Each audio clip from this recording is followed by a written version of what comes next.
Por la mañana llegamos a un acuerdo. Iríamos a Londres en busca de arqueólogos y científicos capacitados para desvelar aquel misterio. Debo decir, asimismo, que antes de abandonar el sótano, intentamos en vano recorrer el altar central, al que ahora reconocíamos como la puerta de acceso a nuevas profundidades de indefinible horror. A hombres más doctos que nosotros tocaría desvelar qué secretos misteriosos ocultaba aquella puerta. Durante nuestra larga estancia en Londres, el capitán Norris y yo dimos a conocer los hechos, conjeturas y leyendas, anécdotas a 5 eminentes autoridades científicas, todas ellas personas en las que podía confiarse que sabrían tratar con la debida discreción cualquier revelación sobre el pasado familiar que pudiera ponerse al descubierto en el curso de las investigaciones. La mayoría de aquellos hombres parecía poco inclinados a tomar el asunto a la ligera. Al contrario, desde el primer momento demostraron un gran interés y una sincera comprensión. No creo que haga falta dar el nombre de todos los expedicionarios, pero puedo decir que entre ellos se encontraba Sir William Brinton, cuyas excavaciones en el Truat llamaron la atención a casi todo el mundo en su día. Como todos los abordamos el tren rumbo a Manchester, sentí una especie de desasosiego, algo así como si estuviera al borde de una espeluznante revelación. Una sensación reflejada por entonces en el afligido semblante de muchos americanos que vivían en Londres debido a la inesperada muerte de su presidente al otro lado del mundo. La tarde del 7 de agosto llegamos a Hexham Priory, donde los criados me aseguraron que nada extraño había ocurrido con los gatos. Los gatos, incluso el viejo negro, habían estado absolutamente tranquilos y ni un solo cepo se había levantado en toda la casa. Las exploraciones iban a dar comienzo el siguiente día.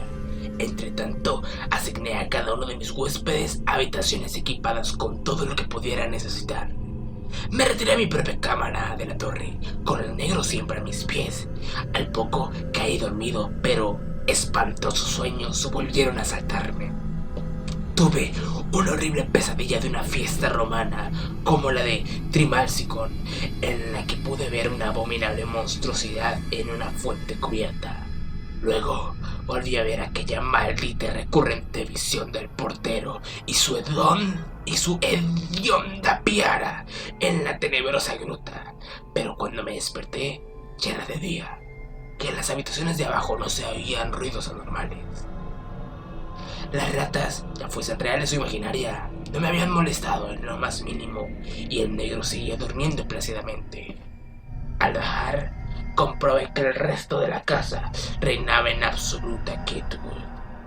A juicio de uno de los científicos que me acompañaban, un tipo llamado Thornton, estudioso de los fenómenos psíquicos, ello se debía a que ahora se me mostraba únicamente lo que ciertas fuerzas desconocidas querían que yo viera. Razonamiento a decir verdad, encontré muy absurdo. Todo estaba listo. A las 11 a.m. aquel grupo de 7 hombres, provistos de focos eléctricos y herramientas para excavaciones, bajaron al sótano, y junto con Norris, yo también, y cerramos la puerta con cerrojo tras nosotros. El negro nos acompañaba, pues los investigadores no hallaron oportuno despreciar su excitabilidad y prefirieron que se hallase presente por si se producían difusas manifestaciones de la presencia de los roedores. Apenas reparamos por unos momentos en las inscripciones romanas y en las indescifrables figuras del altar.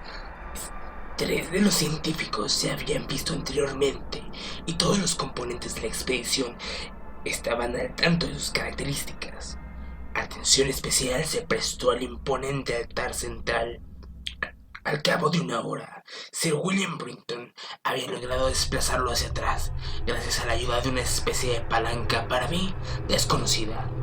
Ahora yacía revelado, un horror que no habríamos sabido cómo reaccionar de no estar prevenidos. a través de un edificio casi cuadrado, abierto en el enlosado suelo y desparramados a lo largo de un tramo de una escalera tan desgastada que parecía poco más que una superficie plana, con una ligera inclinación en el centro. Se veía más horrible, un amasijo de huesos de un origen humano, o cuando menos semi-humano. Los esqueletos que conservaban una postura original evidenciaban actitudes infernales, pánico, y en todos los huesos se apreciaba la huella de mordedura de roedores. No había nada en aquellos cráneos que indujera a pensar que pertenecían a seres con un alto grado de idiosincrasia o cretinismo, o siquiera la posibilidad de que fueran restos de antropoides prehistóricos. Por encima de los escalones rebosantes de inmundicia se abría en forma de arco un pasadizo de descenso que parecía labrado en la roca viva, por lo que circulaba una corriente de aire. Pero aquella corriente no era una bocanada brusca y hedionda cual de una cripta cerrada se tratase, sino una agradable brisa con algo de aire fresco. Tras detenernos un momento, nos aprestamos en medio de un general escalofrío. Abrimos paso escalera abajo. Fue entonces cuando Sir William, tras examinar con atención los labrados muros, hizo la sorprendente observación de que el pasadizo, a tenor de la dirección de los golpes, parecía haber sido labrado desde abajo. Ahora debo meditar detenidamente lo que digo y elegir con sumo cuidado las palabras. Tras abrirnos paso unos escalones a través de los roídos huesos, vimos una luz frente a nosotros. No se trataba de una fosforescencia mística ni nada por el estilo, sino de luz solar, filtrada, que no podía proceder sino de ignotas fisuras abiertas en el precipicio que se erigía sobre el desolado valle. No tenía nada de particular que nadie desde el exterior hubiera parado, mientras que en aquellas rendijas, pues aparte de estar el valle totalmente despoblado, la altura y la pendiente del precipicio eran tales que solo un aeronauta podría estudiar su cara con detalle. Unos pasos más, y nuestro aliento quedó literalmente arrebatado ante el espectáculo que nos ofrecía la vista. Tan literalmente era que Thornton, el investigador de lo psíquico, cayó desmayado en los brazos del aturdido expedicionario que marchaba detrás suyo. Norris, con su rechoncha cara totalmente lívida y flácida, se limitó a lanzar un grito inarticulado, y en cuanto a mí, creo que emitió un resuello o un siseo y me tapé los ojos. El hombre detrás mío, el único componente del grupo de más edad que yo, profirió el manido «¡Dios mío!» con la más quebrada voz que recuerdo. Del total de los 7 expedicionarios, solo Sir William Britton conservó el aplomo, algo que debe apuntárselo en su haber, sobre todo si se tiene en cuenta que encabezaba el grupo, y por tanto debió ser el pionero en verlo todo. Nos encontramos ante una gruta iluminada por una tenue luz enorme y alta que se prolongaba más allá del campo de nuestra visión. Un mundo subterráneo de infinito misterio y horribles premoniciones se abrían ante nosotros. Allí podían verse edificaciones y otros restos arquitectónicos con una mirada de horror. Divisé un extraño túmulo, un imponente círculo de monolitos, unas ruinas romanas de baja bóveda, una pira funeraria sajona y derruida y una primitiva construcción inglesa de madera. Pero todo quedaba empequeñecido ante el repulsivo espectáculo que podía divisarse hasta donde llegaba la vista. Unos metros más allá, donde acababa la escalera, se extendía por todo el recinto una demencial maraña de huesos humanos, o al menos igual de humanos que los que habíamos visto unos metros atrás. Como un mar de espuma, aquellos huesos cubrían todo el ámbito que abarcaba la vista. unos sueltos, otros articulados, total o parcialmente como esqueletos. Esos últimos se encontraban en posturas que reflejaban un diabólico frenesí, como si estuviesen repeliendo alguna amenaza o aferrándose a otros cuerpos con intenciones caníbales. Cuando el Dr. Trask, el antropólogo del grupo, se detuvo para examinar e identificar los cráneos, se encontró con que estaban formados por una mezcolanza degradada que le sumió en el más profundo estupor.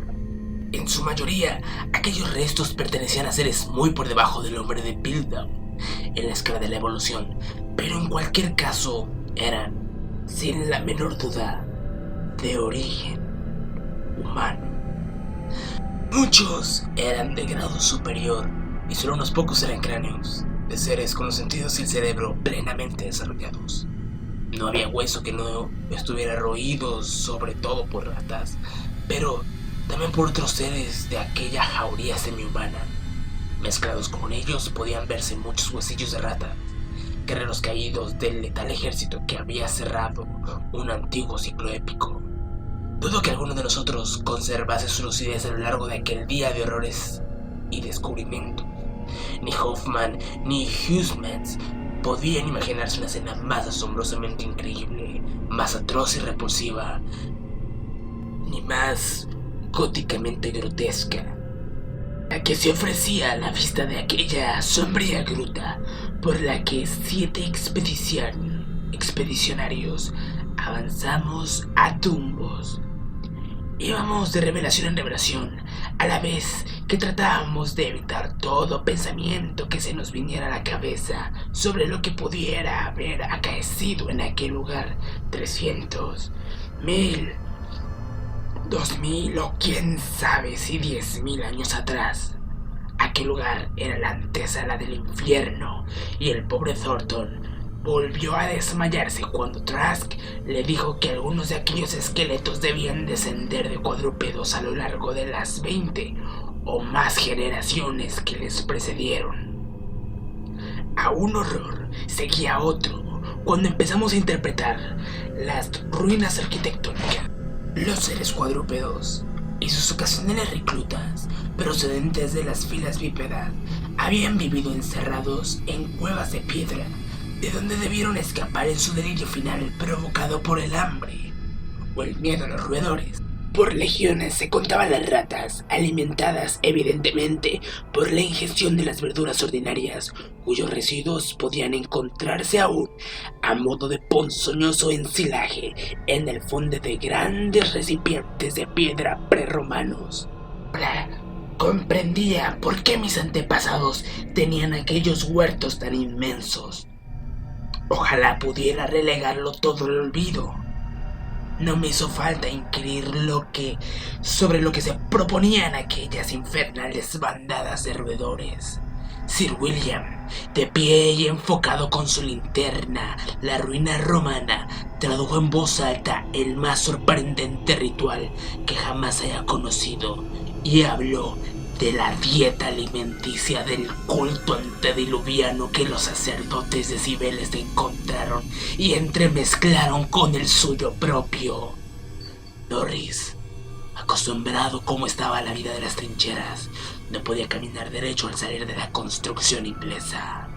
El edificio en cuestión era una carnicería y una cocina, justo lo que Norris esperaba encontrar.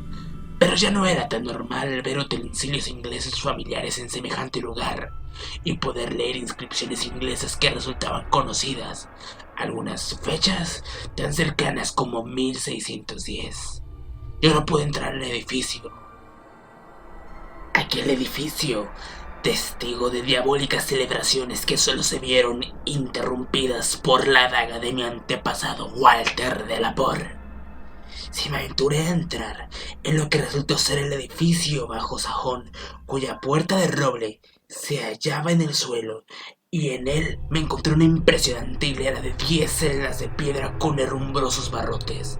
3 tenían ocupantes, todos ellos esqueletos de grado superior, y en el huesudo dedo índice de uno de ellos pude ver un sello de mi escudo de armas.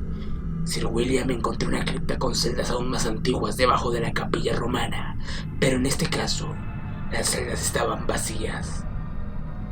Debajo había una cripta de techo bajo, llena de nichos con huesos alineados, algunos de los cuales mostraban terribles inscripciones geométricas esculpidas en latín, en griego y en la lengua de Frigia.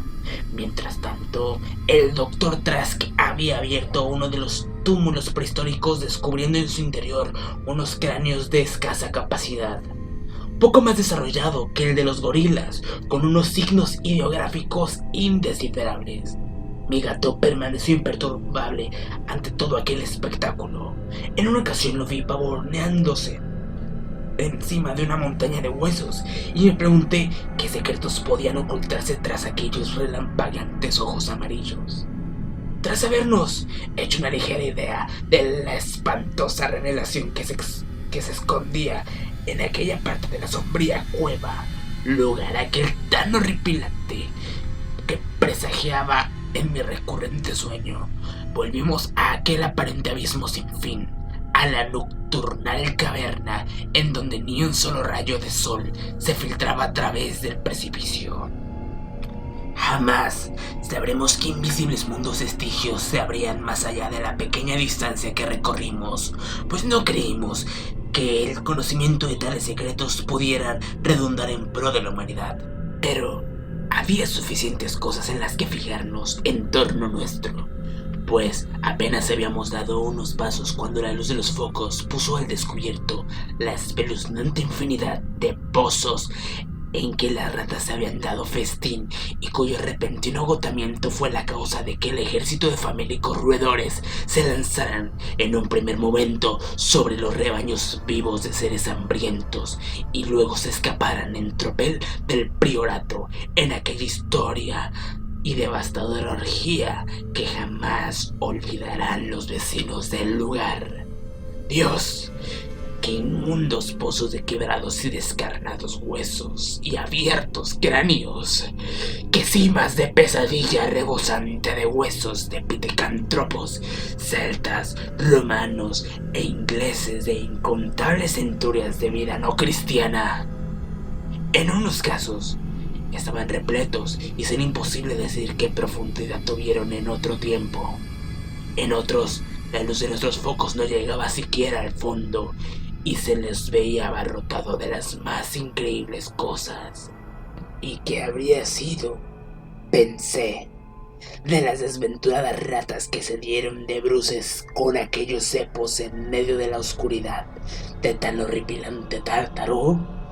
En cierta ocasión, mi pie casi se introdujo en un horrible foso abierto, haciéndome pasar unos instantes de terror estático. Debí quedarme absorto un buen rato, pues, salvo el capitán Norris, no pude ver a nadie del grupo. Después, se oyó un sonido procedente de aquella tenebrosa e infinita distancia que creí reconocer. Y mi viejo gato negro. Lo vi pasar raudo delante de mí, como si fuese un alado dios egipcio que se dirigiese a los insondables abismos de lo desconocido. Pero el ruido no se oía tan lejano, pues al instante comprendí perfectamente de qué se trataba. Era de nuevo el espantado corretear de aquellas endiabladas ratas, siempre a la búsqueda de nuevos horrores y decididas a que las siguiera, hasta aquellas intrincadas cavernas del centro de la tierra, donde Nyarlathotep, el enloquecido dios sin rostro, aulla a ciegas en la más tenebrosa oscuridad, a los acordes de dos necios y amorfos flautistas. Mi foco se apagó, pero seguí corriendo. Oía voces, alaridos y ecos, pero por encima de todo percibía ligeramente aquel abominable e inconfundible corretear. En un principio tenue, luego con mayor intensidad, como un cadáver rígido e hinchado se desliza mansamente por la corriente de un río de grasa que discurre bajo infinitos puentes de ónice hasta desembocar en un negro y putrefacto mar. Algo me rozó, algo flácido y rechoncho. Debían ser las ratas. Ese viscoso, gelatinoso y voraz ejército que se deleitaba entre vivos y muertos. ¿Por qué no iban a comer las ratas a un Delapor? Si los Delapor no se rescataban de comer cosas prohibidas. La guerra se comió a mi hijo, malditos sean todos, y los yanquis devoraron Carfax en llamas, reduciendo a cenizas al viejo Delapor y al secreto. No, repito que no soy el demonio porque lo de la oscura gruta. ¿No era la gordinflona cara de Edward Norris lo que había encima de aquel flácido ser fungiforme? ¿Quién dice que soy un Delapor? Él seguía vivo, pero mi hijo murió. ¿Cómo puede ser propiedad de Norris las tierras de un Delapor? Es vudú, te lo digo. Esa serpiente moteada. ¡Maldito Thornton! Te enseñaré a desmayarte ante las obras de mi familia. ¡Canalla! Te va a gustar la sangre. Pero... ¿es que quieren que lo siga por estos infernales recoicos? Magna Mater, Atistia ad adudun, ausbas una Georgia, donas, las hortus, agusleasa, ungel fresh.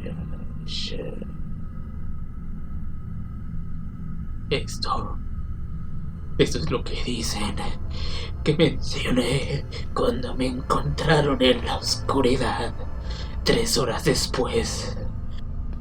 Me encontraron agazapado en aquella oscuridad tenebrosa sobre el cuerpo rechoncho y a medio devorar del capitán Norris con mi único gato, el negro, abalanzándose sobre mí mientras me desgarraba la garganta.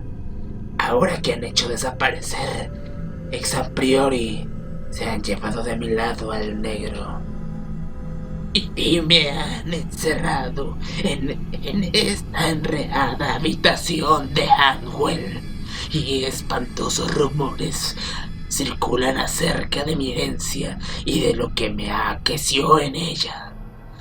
Thornton está en la habitación de al lado, pero no me dejan hablar con él. Tratan asimismo de que no llegue al dominio público la mayoría de las cosas que saben sobre el priorato.